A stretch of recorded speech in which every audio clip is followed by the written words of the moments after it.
Bonjour tout le monde, bienvenue à mon premier vlog. N'oubliez pas de liker si vous aimez la vidéo et surtout de vous abonner à ma chaîne. Alors aujourd'hui, je vous montre c'est quoi l'électricité à partir de ma voiture. À tout de suite. Alors de ce pas, je me dirige vers mon véhicule. Alors je vais vous faire part de ma Porsche pour expliquer la situation. Alors sans plus tarder, allons-y rejoindre le circuit électrique d'une belle Porsche. Alors, me voici justement à mon véhicule. Alors, j'avais signalé que c'était une Porsche, mais c'est un détail, là. C'est un pick-up Tacoma. Pas le même budget. Alors, sans plus tarder, allons-y avec le circuit électrique d'un Tacoma. Alors, nous sommes dans mon véhicule et je vais vous montrer certains accessoires électriques. Et on va faire un parallèle avec les notions que vous avez en sciences dans le chapitre sur l'électricité. Donc, je vais inverser ma caméra et je vais vous faire part de certaines fonctionnalités. Alors, le tout commence bien sûr avec la clé. C'est un accessoire important pour activer le circuit électrique. Lorsque nous plaçons la clé justement dans la petite serrure qui est là, c'est un premier interrupteur. Et si on ne tourne pas au complet la clé, certains accessoires vont s'activer. Alors, c'est possible de faire jouer la radio, de faire fonctionner certaines choses, comme celle-là, ça ne fonctionne pas. Celle-là non plus, parce que ça demande trop d'électricité. On peut activer une lumière au plafond avec un autre type d'interrupteur à bouton poussoir. Mais si on active la clé, ça fait démarrer le véhicule, mais ça peut, lorsqu'on la tourne qu'une seule autre fois, cette fois-ci, on est capable d'activer plus de fonctions. La radio fonctionne toujours, le ventilateur et bien sûr la lampe au plafond. Mais si on tourne une fois de plus, le courant électrique va activer le moteur entre autres. Et là, cette fois-ci, on peut utiliser tous les accessoires du véhicule, mais bien sûr, c'est pas le seul interrupteur celui-là. Il y en a plein d'autres. Si on désire jouer avec les fenêtres, et bien sûr, verrouiller les portes ou les déverrouiller. Le contrôle des rétroviseurs. Donc tout ça, c'est à l'aide de différents interrupteurs. Mais d'où provient le courant électrique? C'est ce que nous allons voir par la suite. Alors dirigeons-nous maintenant sous le capot du Toyota Tacoma. Nous avons ici la batterie avec deux bornes. Une borne positive, une borne négative. Et la batterie va bien sûr se recharger grâce à un alternateur juste ici. La courroie tourne et ça procure un courant électrique qui revient jusqu'à la batterie pour recharger, car c'est une batterie rechargeable.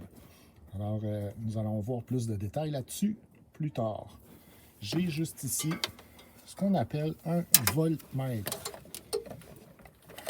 Le voltmètre permet de mesurer le voltage ou la tension de notre batterie. Alors, sans plus tarder, je vais mesurer le voltage de la batterie et lorsque le moteur est arrêté et que la batterie est à pleine capacité, nous sommes supposés avoir 12 volts. Alors, branchons le voltmètre en parallèle sur cette batterie afin de voir ce qui va se passer au niveau du voltage. Alors, je branche ici sur la borne négative le fil noir qui est branché au moins de l'appareil et le plus avec le fil rouge s'en va sur le plus de la batterie pour ainsi obtenir un voltage de 12,3. Alors une batterie qui est bien rechargée sur une voiture est supposée avoir 12 volts. Donc ici, on peut voir que la batterie a plein régime. Passons maintenant à l'ampère-mètre. Tout à l'heure, précédemment, je vous avais montré un voltmètre relié à la batterie. Cette fois-ci, j'ai ce qu'on appelle un ampère-mètre pour mesurer les ampères, c'est-à-dire l'intensité de courant. Et pour brancher ce genre d'appareil-là, il faut enlever une des deux bornes, soit la borne négative qui est juste ici. Il faudrait enlever ce fil-là, le brancher ici au fil de l'ampère-mètre et brancher le fil rouge à la place du fil qu'on a enlevé pour qu'on puisse avoir le courant qui circule dans le circuit. Donc, un ampère-mètre, pour le brancher, on n'a pas le choix de défaire un des fils du circuit pour inclure l'ampère-mètre dans le circuit. C'est la façon de mesurer un courant électrique. Alors, je ne l'ai pas fait parce que ça demande certains outils pour enlever ça. Si j'ai un petit peu plus de temps, je le ferai pour vous montrer. Et la valeur qu'on va voir apparaître ici, ça va dépendre des appareils qu'on utilise dans le véhicule. Plus on utilise d'appareils, plus la valeur est élevée car on demande plus de courant à notre batterie.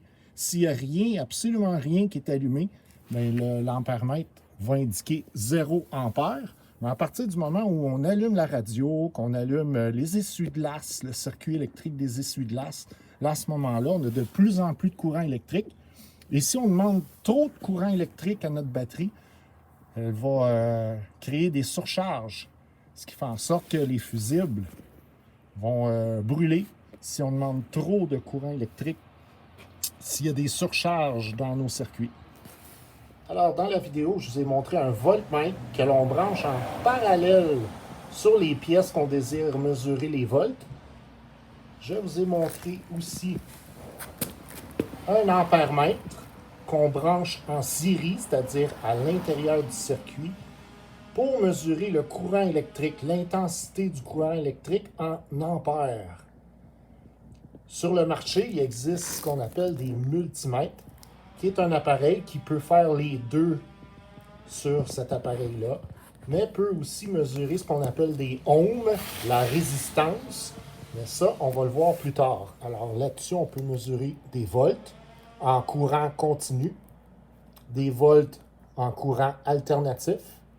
On peut mesurer aussi les ampères en courant continu. Donc ici, là, ça nous permet de faire les mesures des ampères et les mesures des volts avec un seul appareil, mais on peut aussi mesurer les ohms. Et il y a d'autres fonctions aussi que je n'expliquerai pas, qui est possible de faire avec ce qu'on appelle un multimètre, c'est-à-dire l'appareil que vous voyez en ce moment.